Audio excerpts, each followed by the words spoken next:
Good morning. And again, Happy New Year to everyone.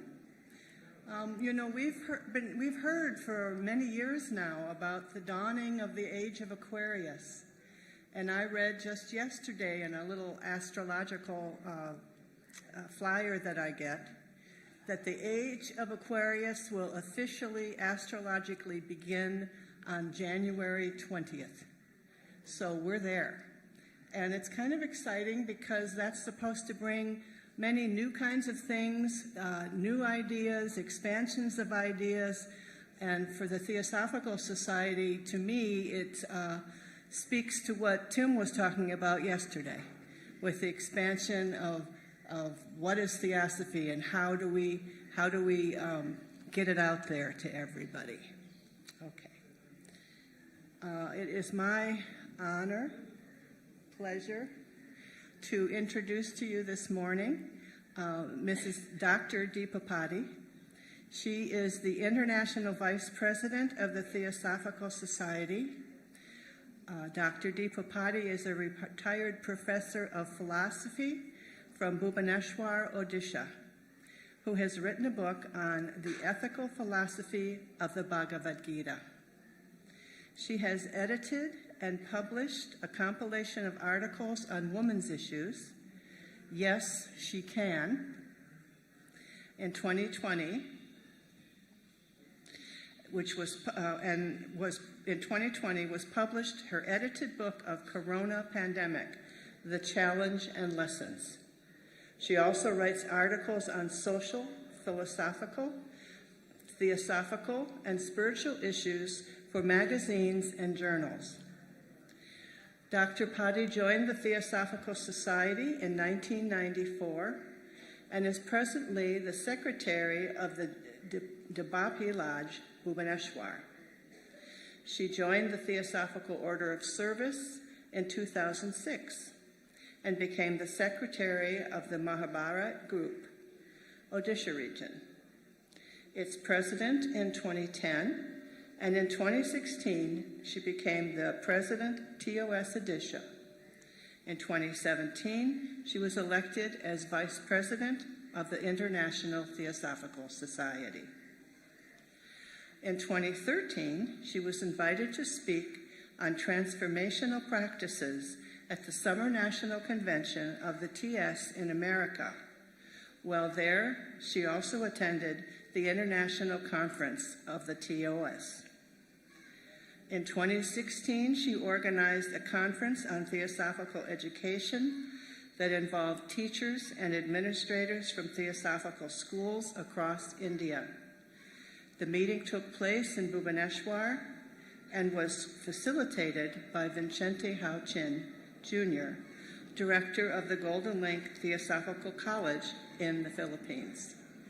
I could go on for quite a long time telling you about Deepa, who is my friend, as well as co-worker, sister, all of that. But that we'd be here a very, very long time. So today, Deepa is here to tell us about understanding universal intelligence.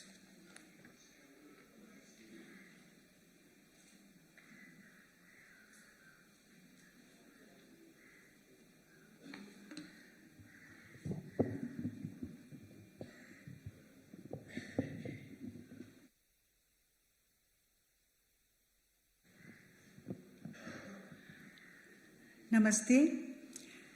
Good morning and a very happy new year to all my brothers and sisters of our global TS family.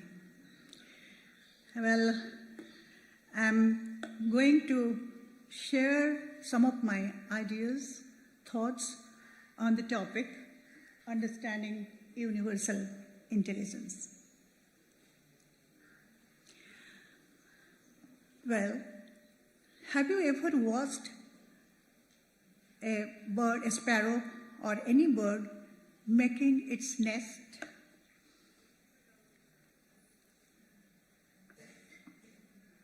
Have you ever seen a flower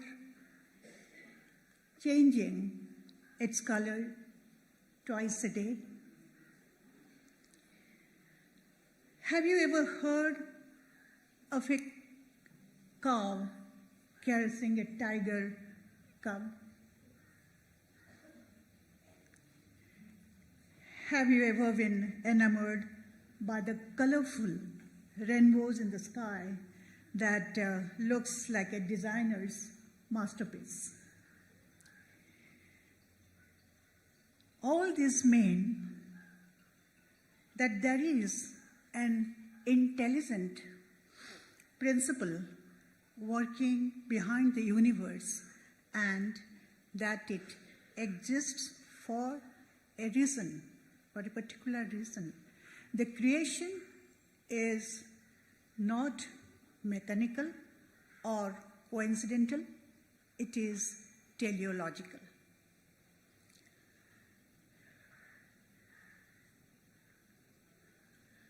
Well, before we focus on universal intelligence, we need to understand what is universal consciousness, first of all. Universal consciousness is not the pure consciousness which we call absolute reality. And in Vedanta they say Brahman.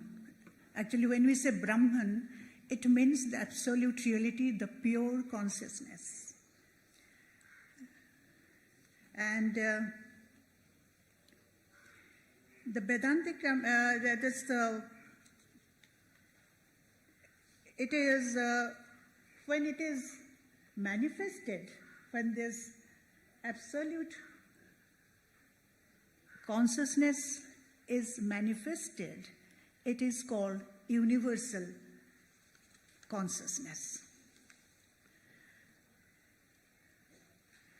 It is the real perceiver of all things and beings. The universal consciousness, when manifested, becomes the real perceiver of all things and beings. Universal consciousness is the prerequisite of universal intelligence. If there is no universal consciousness, that cannot be universal intelligence. Because intelligence can work only through consciousness.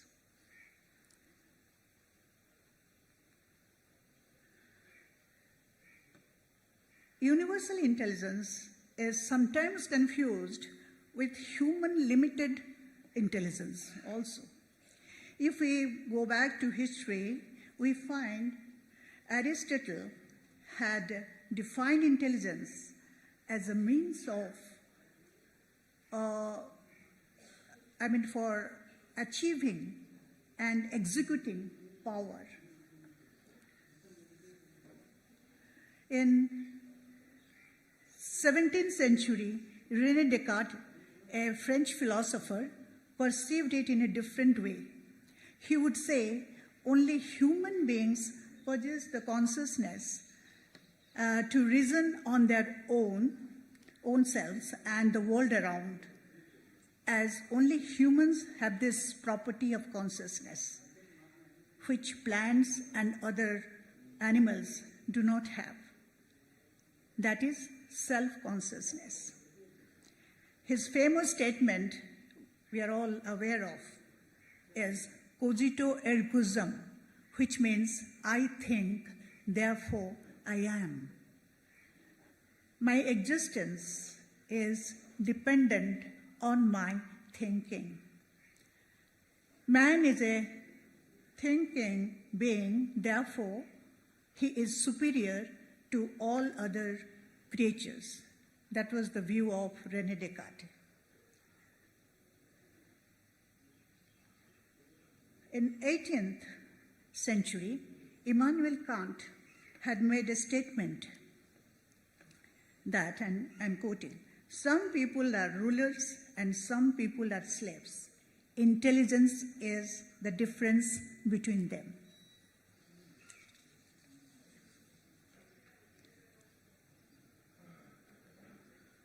In 19th century, it was thought that an artificial model can be made to hold intelligence like in mechanized instruments and engines. In 20th century, we are seeing how intelligence can be stored in the machines for use in future.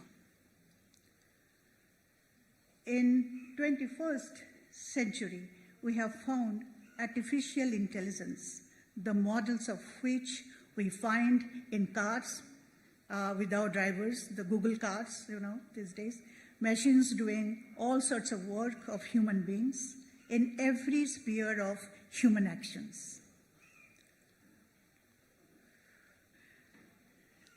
These days, now, we are talking of different types of intelligence, like intellectual intelligence, emotional intelligence, spiritual intelligence, artificial intelligence, and innate intelligence as well.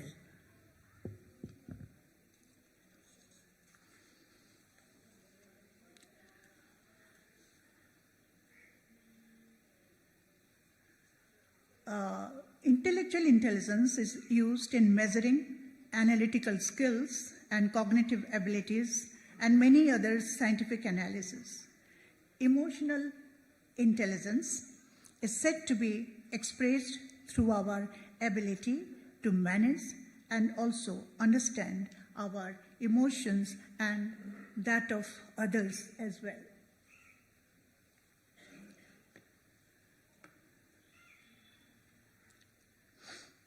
Spiritual intelligence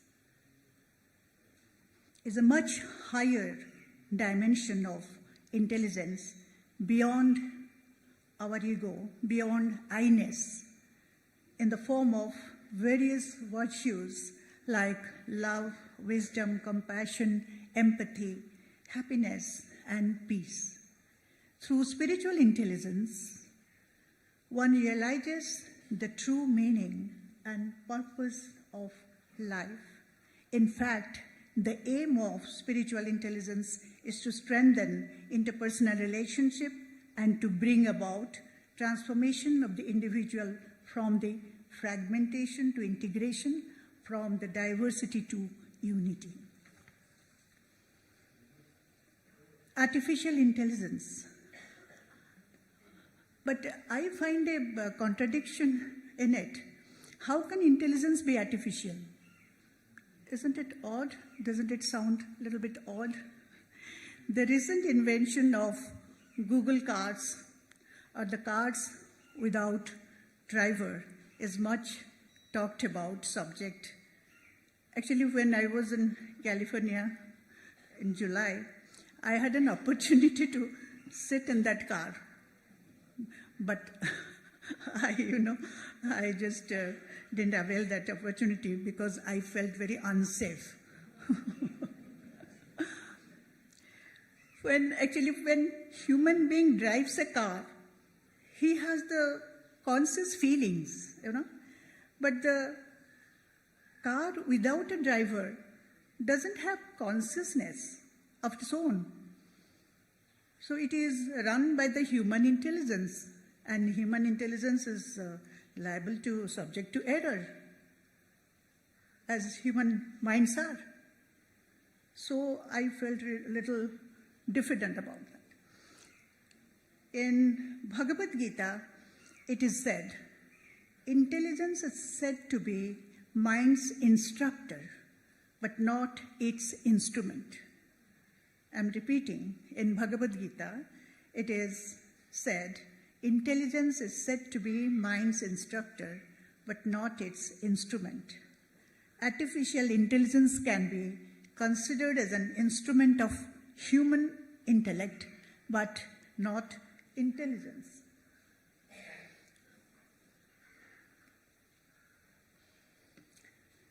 Then innate intelligence.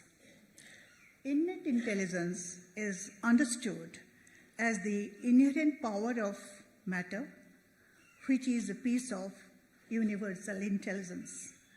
In the words of R.W. Stephenson, the force the force which universal intelligence gives to organic matter as a higher order of its manifestations is called innate intelligence.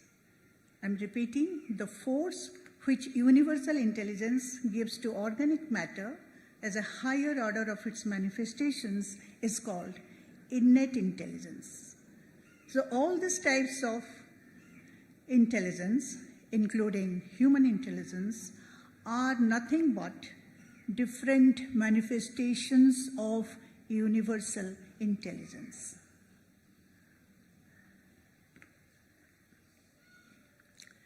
In the seventh chapter,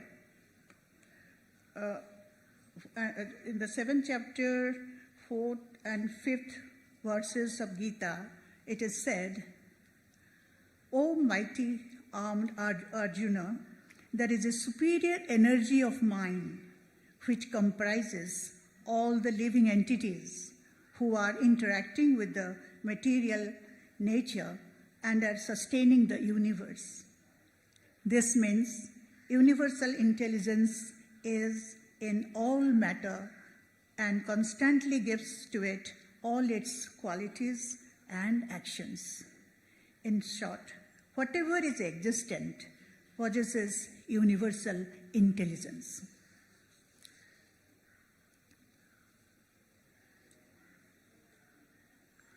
According to theosophy, there is nothing called inorganic or without consciousness and intelligence in the universe.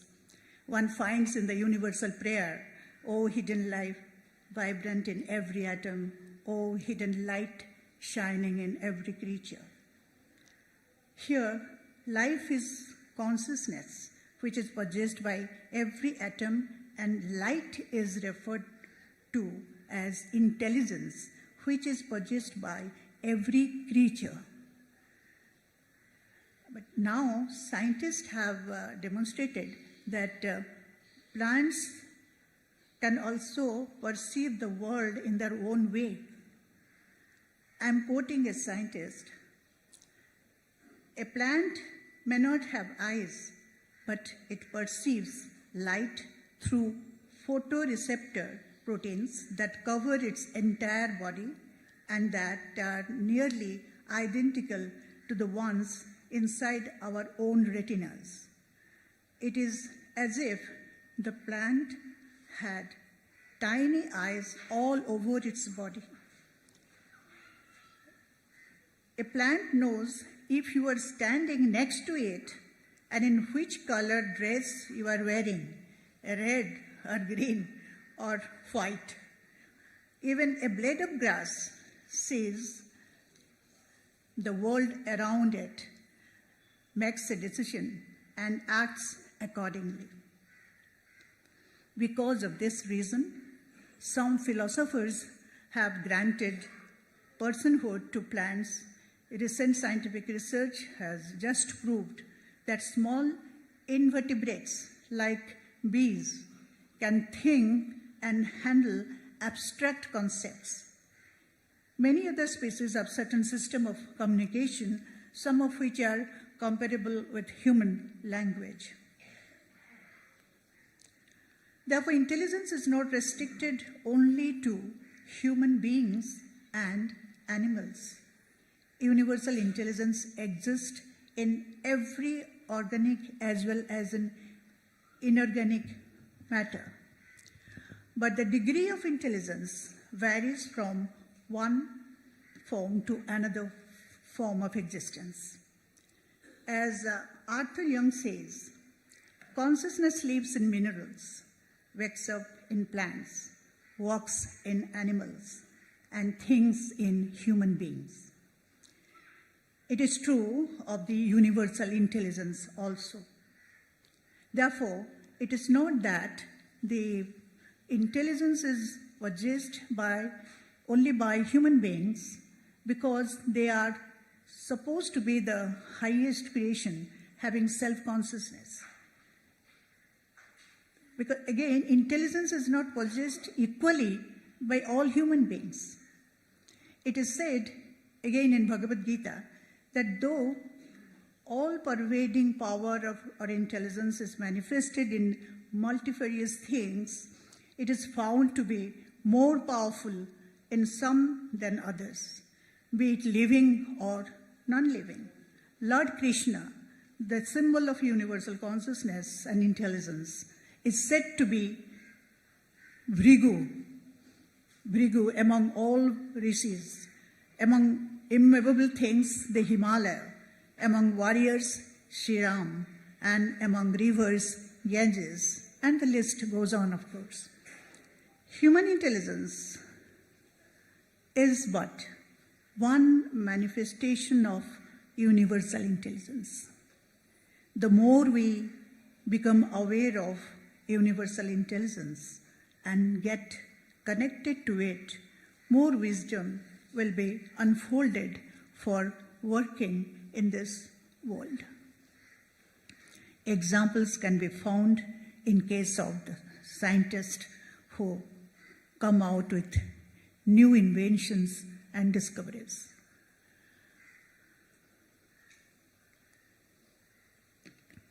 In fact, in order to be more clear about universal intelligence, one needs to refer to Sankhya theory of evolution in Indian philosophy.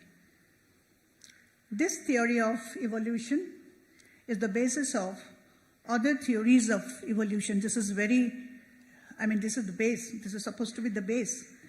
Even in Bhagavad Gita, one finds references from Sankhya theory of evolution. In Sankhya philosophy, there are two important concepts, Purusha and Prakriti.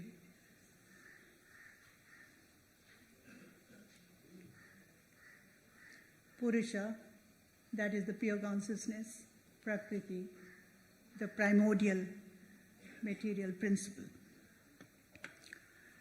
It is a state, Purusha is a Sanskrit word, I hope you all know, Sanskrit word for pure consciousness, and Prakriti is primordial matter. It is a state, Prakriti is a state in which Sattva, Raja and Tamas, these three gunas are in a homogeneous state.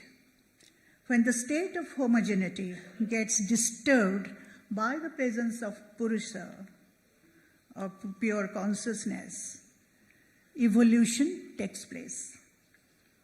Purusha is the witnessing consciousness which illuminates all consciousness, but is unaffected by the changes in gunas of Prakriti and remains separate from the material world. Self-realization is attained when this distinction is realized and one gets detached from the shackles of Prakriti, the material, the primordial principle, or you can call it material world. The first evolute is called Mahat. The first evolute which comes out of these two is called Mahat. Mahat meaning great. Sattva-guna predominates in this evolute. Being evolute of pure consciousness, Mahat is universal consciousness and also the universal intelligence, as it contains the essence of all manifestations. So Mahat has both universal consciousness and also universal intelligence. It is the first evolute. It can be said to be the tangential point. Actually, it is the tangential point between unmanifest and manifest. When it is manifested in the material plane, It is called universal intelligence. It is purely sattvic. It is also called buddhi. From Mahat evolves ahankara or ego, which means self-identity. From sattvic ahankara,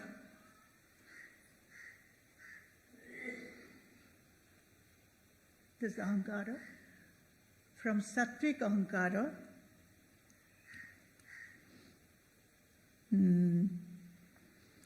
come out manas, and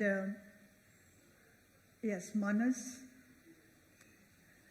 and the 5 karmendriyas, sense organs, jnanendriyas, 5 jnanendriyas, 5 karmendriyas, and organs of action.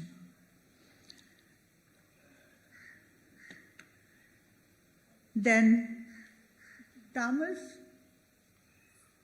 ahankara. From tamas ahankara, 5 tanmatras or subtle essences and 5 mahabhutas, which are known as the elements, come out.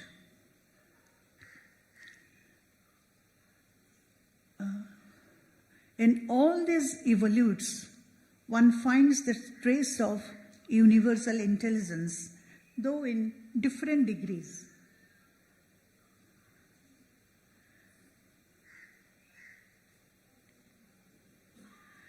In theosophy, Mahat is called universal mind or the cosmic ideation.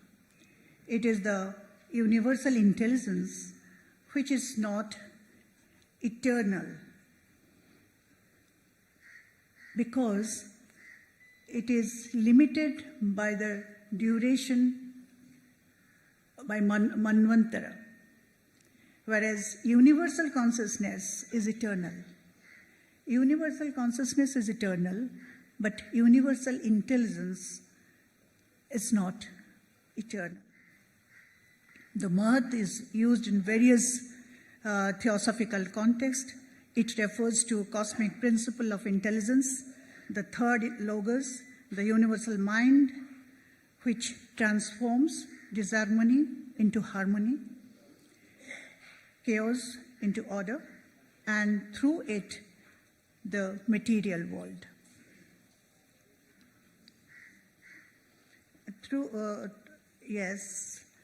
It is also known as cosmic ideation. Some consider it as an a priori principle also.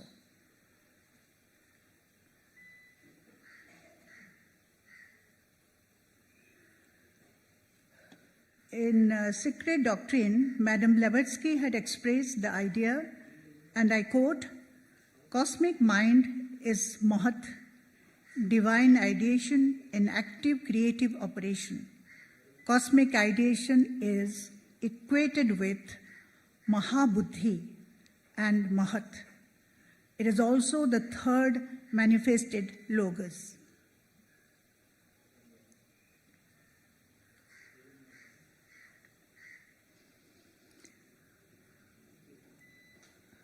According to J. Krishnamurti, people of religious feelings, instead of using the word intelligence, have used the word God.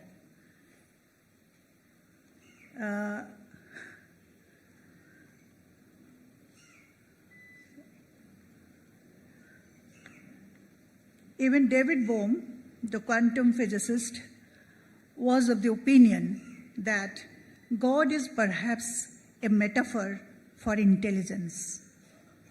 God means that which is immeasurable, beyond thought.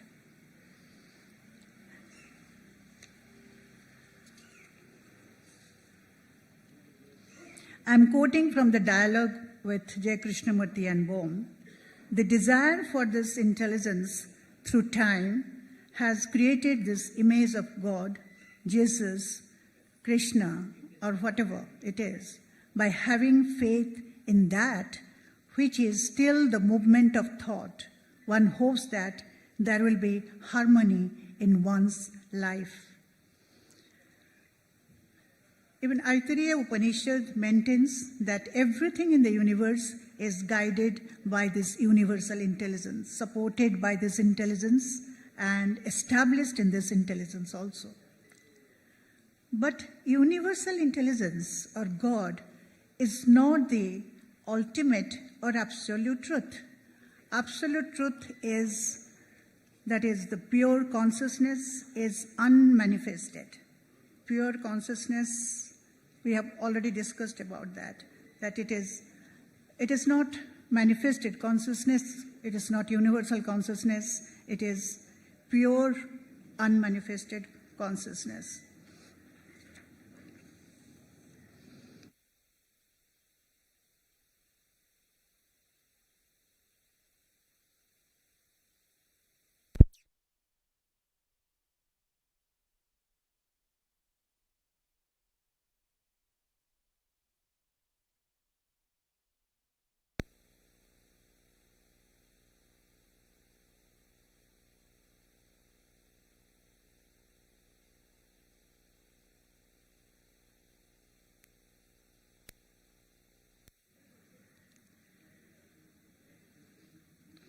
Human beings are highly intelligent as they are able to produce artificial intelligence. Only human beings can understand and experience the universal intelligence as they have a developed consciousness known as self-consciousness, which no other creations have. Our conscious mind is in communication with our subconscious mind that knows what to do. It means the universe is always connected and in communication with our subconscious mind. The universe sends us informations constantly, but because of our restless and adulterated mind and the limited capacity of our brain, we don't understand the meaning of it. Within us is the spark of universal intelligence as the innate intelligence. But we are not aware, again, we are not aware of it. One needs to go within to be in constant touch with the universal intelligence through practice of meditation or focusing the mind on what we want. We don't have to depend on the outer world at all. Whatever we want can be achieved through our intense thought, whether it is material or spiritual. Miracles can be explained by the universal intelligence as they are nothing but manifestations of thoughts through universal intelligence, of which most people are not aware of. Nikola Tesla, an American physicist and inventor, says, if you want to find the secrets of the universe, think in terms of energy, frequency, and vibration. This sounds more rational and scientific because we get connected to the universe, universal intelligence, through energy, frequency, and vibration. So by going within with constant practice of meditation and being aware of the informations of universal intelligence, a stage will come when we can realize that within us is the universal intelligence. Thank you.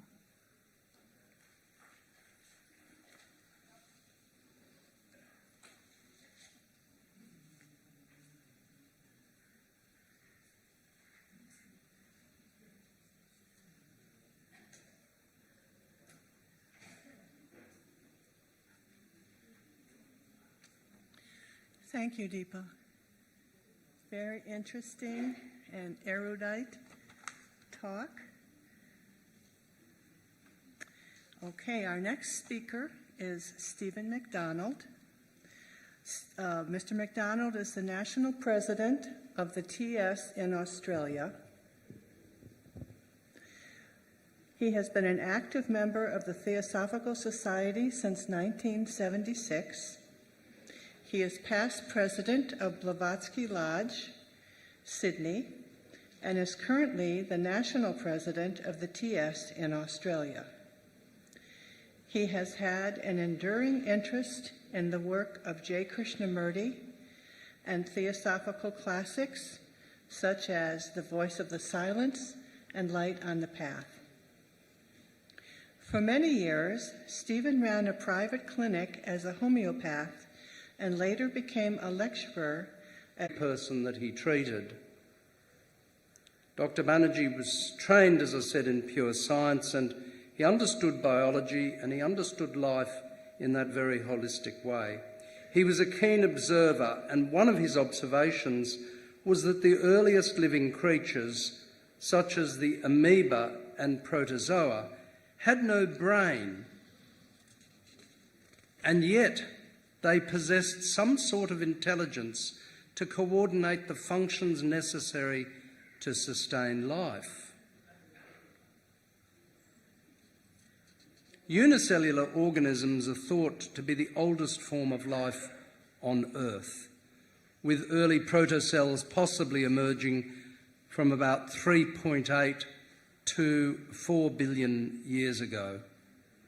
Unicellular creatures such as amoeba and primitive protozoa would eat, digest, excrete, and reproduce. That is, they needed no brain to survive and to flourish. Reflecting on these earliest forms of life, the amoeba and protozoa must prompt a fundamental question. What is this innate intelligence that orchestrates the functions necessary for life itself? An innate intelligence governed by metabolism without a thinking brain.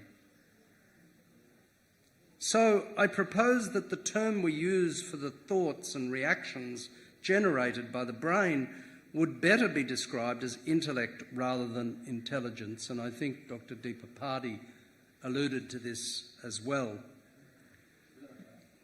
When I use the term universal intelligence, however, I mean that kind of intelligence which is an innate principle in all life.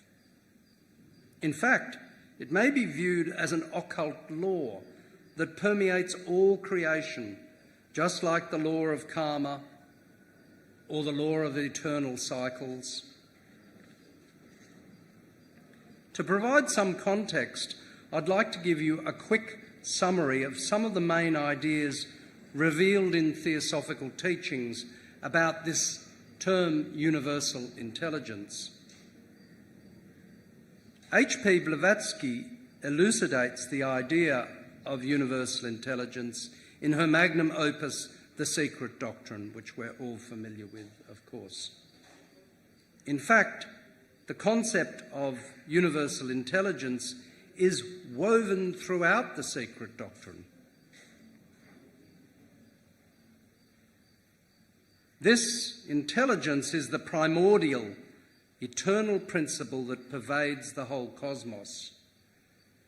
She says it manifests itself as a universal mind. Blavatsky proposed that the existence of this universal mind is seen as the source of all intelligence and the source of all consciousness. It is the cosmic intelligence that underlies and connects all manifestations in the universe. Another person who Dr. Deepapati mentioned was David Bohm, of course. And in recent times, you may be aware, I don't know, that David Bohm has had a renaissance, one might say, because of a documentary that was made about his life, and extraordinary documentary, and about an extraordinary man.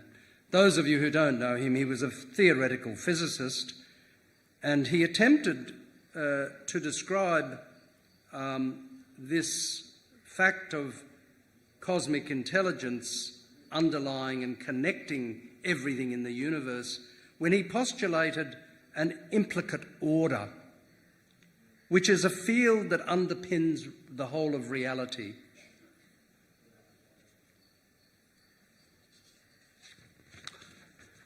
This implicate order is a theoretical framework that Bohm developed to describe a deeper, more fundamental level of reality underlying the apparent order of the everyday world. In the implicate order, everything is interconnected and enfolded within an undivided wholeness. So here we have a physicist who's trying to give some kind of theoretical framework to understand what all this is, because at the end of the day, do any of us understand what we're talking about when we say universal intelligence? I mean, I don't. I don't think anyone that I know really has a real grasp of what they're talking about. It's something very, very profound. I mean, we are talking about the ultimate source of all existence and the driving force behind the evolution of the universe. Some may call it God, but I think that term is too limiting in its scope. It is a term, though, that many of us are familiar with from our youngest age. Blavatsky posits the idea of one life and one law as fundamental aspects of universal intelligence. The interconnectedness of all life and the adherence to a universal law govern the workings of the cosmos. She also emphasises the universal truths present in all of the major religions and wisdom traditions. The esoteric core of these traditions reflects the unity of universal intelligence, and understanding this unity is crucial for our spiritual growth. Also, the concept of reincarnation and karma are integral to Blavatsky's understanding of universal intelligence. Intelligence evolves over successive lifetimes, and individuals undergo experiences to learn and progress spiritually. Madame Blavatsky describes the cyclical evolution of humanity through different root races, each characterised by distinct levels of intelligence and spiritual development. This evolutionary journey involves the development and refinement of human intelligence across these cycles. Universal intelligence encompasses esoteric knowledge and wisdom that is accessible to those who seek spiritual understanding beyond conventional exoteric teachings. True intelligence involves tapping into this hidden wisdom and transcending superficial external knowledge. More recently, these ideas were integrated into a modern framework for understanding the connection of intelligence as a fundamental principle of the universe.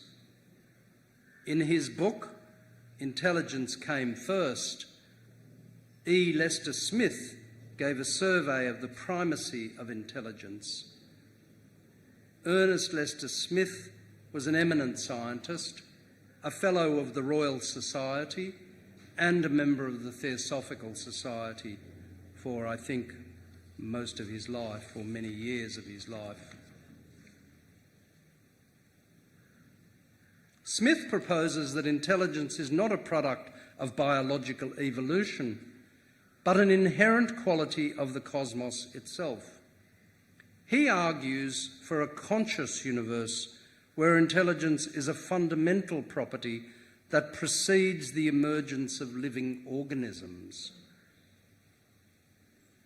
rather like the ideas that my mentor has about intelligence, I think. And he challenges the conventional view that intelligence is a product of evolution, and instead he posits that evolution is a manifestation of pre-existing intelligence.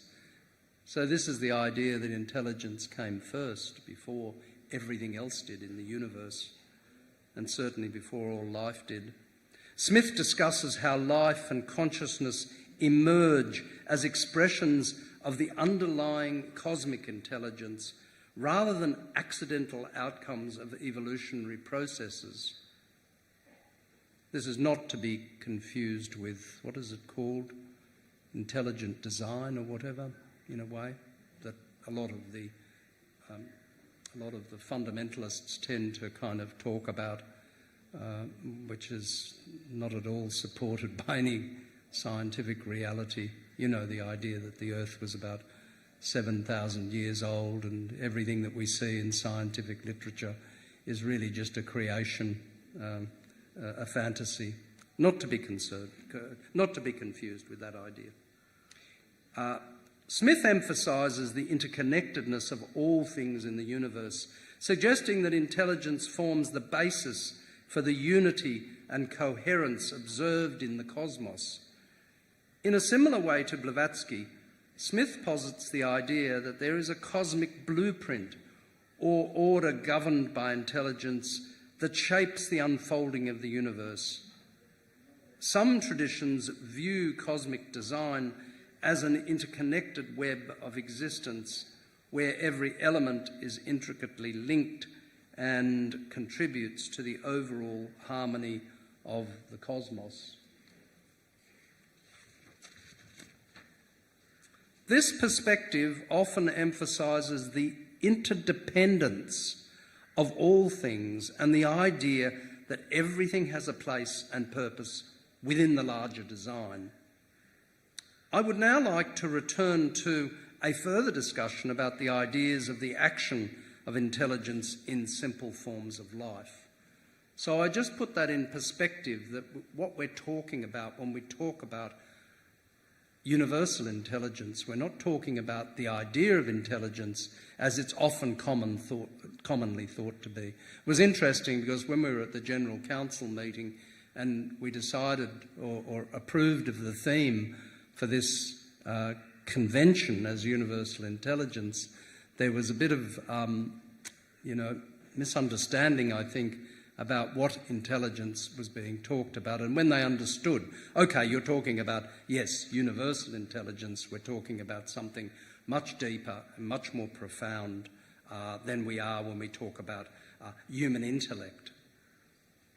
So, as I mentioned earlier, the amoeba is a primitive unit of life working independently from other units of life. As the evolution of life progressed, there came multicellular organisms, for example, the sponge. Sponges are simple aquatic animals that represent one of the earliest forms of multicellular life on Earth. Sponges have a simple body structure with no true tissues or organs. They are characterised by a porous body made up of a gelatinous matrix called mesohyl, which surrounds a system of canals and chambers. By the way, the sponge is underneath. The sea urchin that's attached itself to it with all the spikes on, of course, is not the sponge. And sponges exhibit remarkable regenerative capabilities. If a sponge is fragmented, each piece has the potential to regenerate into a new functional sponge. Their simplicity and lack of true tissues distinguishes them from more complex animals, making them crucial in understanding the evolutionary transition from unicellular to multicellular life. So, the single cells aggregate together to form more complex structures and more complex organisms. Similarly, in more complex life forms, organs in a body arise out of the aggregation of specialised single cells. In animal bodies, organs aggregate to form systems such as the digestive or cardiovascular system. Notably, each organ and system operates then independently and interdependently to maintain life and physiology as a whole. We know that only so many parts can be removed from the organism and life will cease to exist. Some parts can be removed. For example, the gallbladder can be removed and a person's life goes on quite relatively uninterrupted. The spleen can be removed in the same way. Portions of the liver can be removed, and of course we know the appendix can be removed, and it is no disparagement to life. But some parts cannot be removed. The brain, it's rather difficult to remove the brain, the heart or the stomach, and for a person to live on. In fact, it's impossible. My mentor, Dr. Banerjee, postulated that each of the organs in the body operates on a mental and physical plane of activity. He came to believe that every organ has its own type of identity and operates with its own consciousness and its own purpose. Interestingly, each organ makes its own physical contribution and its own mental contribution to the organism as a whole. He observed that some organs make a greater mental contribution than others. For example, the brain, which is a specialised organ of thinking, according to him, contributes far more to the mental emotional condition of the organism than, say, the kidneys, for example. We now know that a greater level of mental activity is going on in the gut than previously thought. There is an emerging understanding of what is sometimes described as the gut-brain connection, where the gastrointestinal system communicates bidirectionally with the central nervous system, influencing mental and emotional well-being. The gut is sometimes colloquially referred to as the second brain. I loved that idea when I first encountered it when I was studying health science. I thought that was a very interesting way to describe it, a second brain of the body. And this is due to its role in influencing particularly emotional responses and intuition in the body. It has a much more important part to play than people ever imagined. And this is only the tip of the iceberg of research that's going on when we look at the relationship between the condition of the gastrointestinal tract and the emotional lability of people. Hello, friend. What are you doing? Taking a look. Okay, so people often describe, we know gut feelings, and they often say, oh, but they had butterflies in the stomach. And in relation to emotional experiences that they've had, we've all felt at some time. But ongoing research continues to explore the intricacies of the gut-brain connection.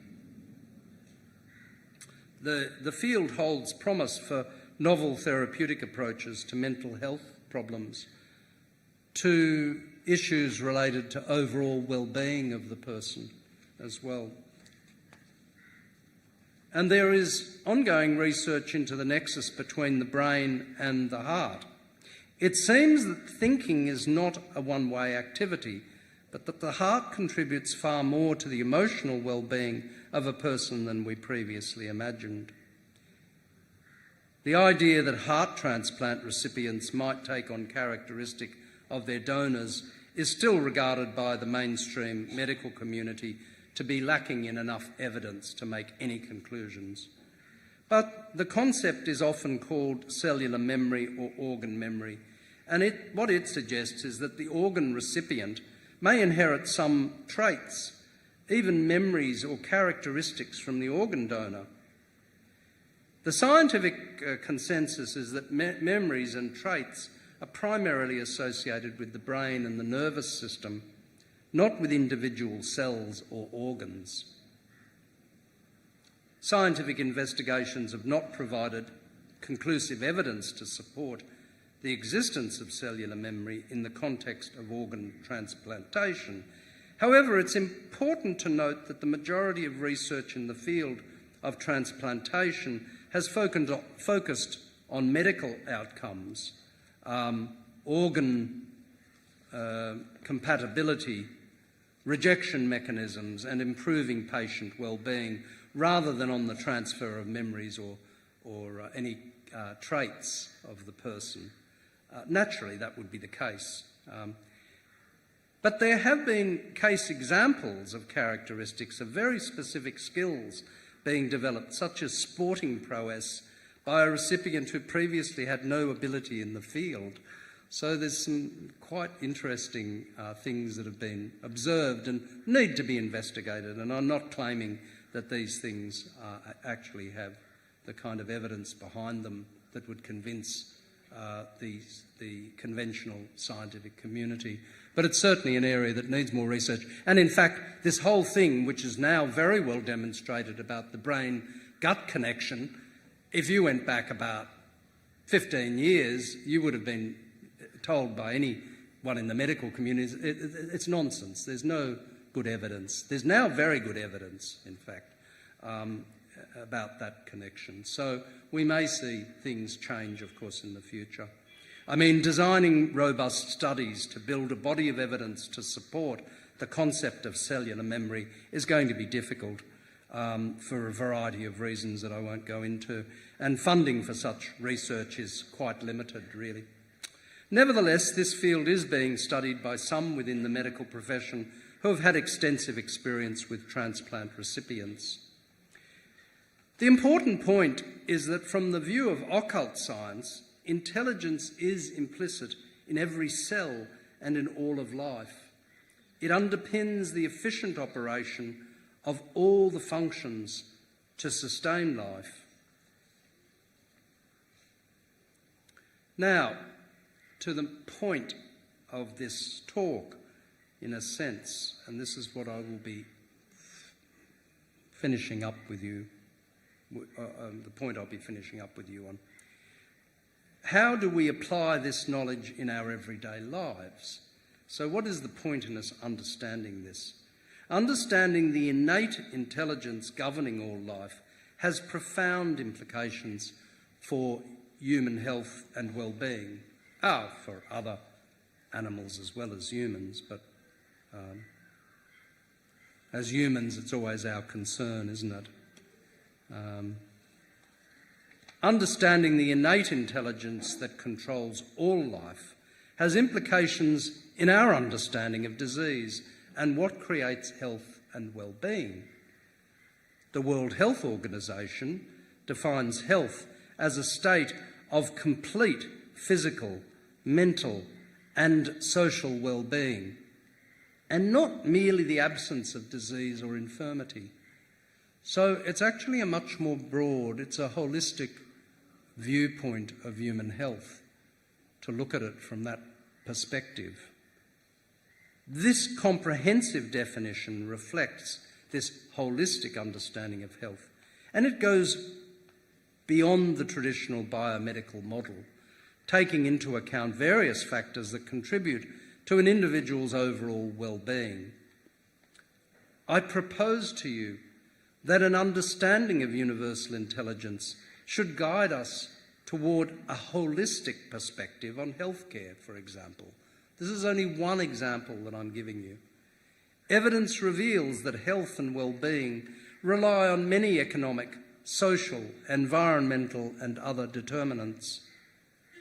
I suggest that they also rely on an understanding of this innate intelligence and an attempt to maintain harmony with this principle that underpins all life and, in fact, all creation.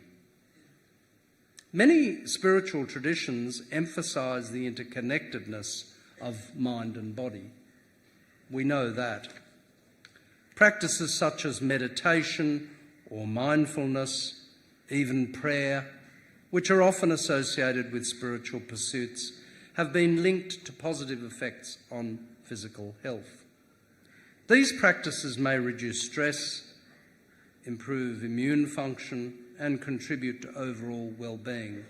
There's plenty of solid evidence to support those conclusions. Some spiritual traditions also emphasise a holistic approach to health, considering the interconnectedness of the physical, mental, emotional, and spiritual aspects of a person as vital to the maintenance of their health as much as any kind of medical interventions are. This holistic perspective may encourage individuals to adopt healthier lifestyle choices, including balanced nutrition, regular exercise and adequate rest. This does not, of course, mean substituting good health care for meditation alone, but it's all part of one picture. And if we're going to really take a truly intelligent approach to life, we should say it's part of the one picture to be involved in those things as well as any other medical interventions. It means integrating an understanding of the universal principles into the practice of modern healthcare. So these universal principles that we're talking about at this convention have a very practical application in modern healthcare. I propose that rather than practicing medicine from a purely biomedical perspective, an understanding of the underlying nature of universal intelligence must shift our perspective from a mechanistic one to a holistic one. This means expanding a reductionistic view of healthcare to embrace a holistic understanding that integrates the wisdom of ancient traditions with modern medical practices. It's a tough ask, and it's a tough ask for someone who's spent years at a university being basically brainwashed into one perspective, a reductionistic perspective on life. And I'm not saying all of the medical profession has done that. Many, many fine doctors have looked at life in a very broad way, and I've met many of them and I have great admiration for them. And I understand what happens, though. We've all been through it, haven't we, at colleges, at universities, etc., where we've been basically brainwashed into a particular framework, into a particular paradigm. But that paradigm is not the only paradigm. We don't want to restrict ourselves. I mean, if you have any doubts about what I'm proposing, I suggest you read the decisive evidence about models for the management of chronic health conditions, such as that developed. The most famous model for managing chronic health conditions is one by Ed Wagner and colleagues. Wagner's chronic care model, the CCM, emphasises a totally holistic way of treatment which achieves far better outcomes for patient care. There's no doubt about it. And it wasn't actually until I went to the source and read what Wagner himself said about the chronic care model that I really understood what he was talking about, and I really understood the implications that it has for healthcare. So that's all I've got to talk to you about today. I really do hope that we can take away from this convention something that is practical, just a part of something that's practical, that we can either reinterpret aspects of what we understand in life, or that we can actually apply in some way.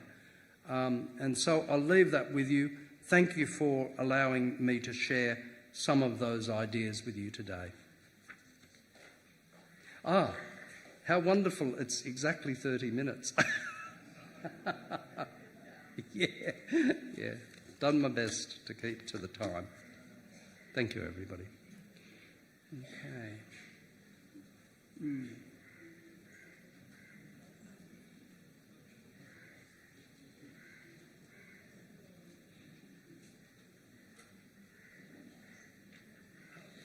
So thank you, Stephen. That was really, really interesting. I don't know if Shekar has any announcements or anything before we leave. Is he around? Doesn't look like it. Okay. So the next thing on the agenda is the Indian Section Convention, Part 1. And so those of us who are not involved in that are free until the next thing after that, which is lunch. Thank you very much. Have a very good day.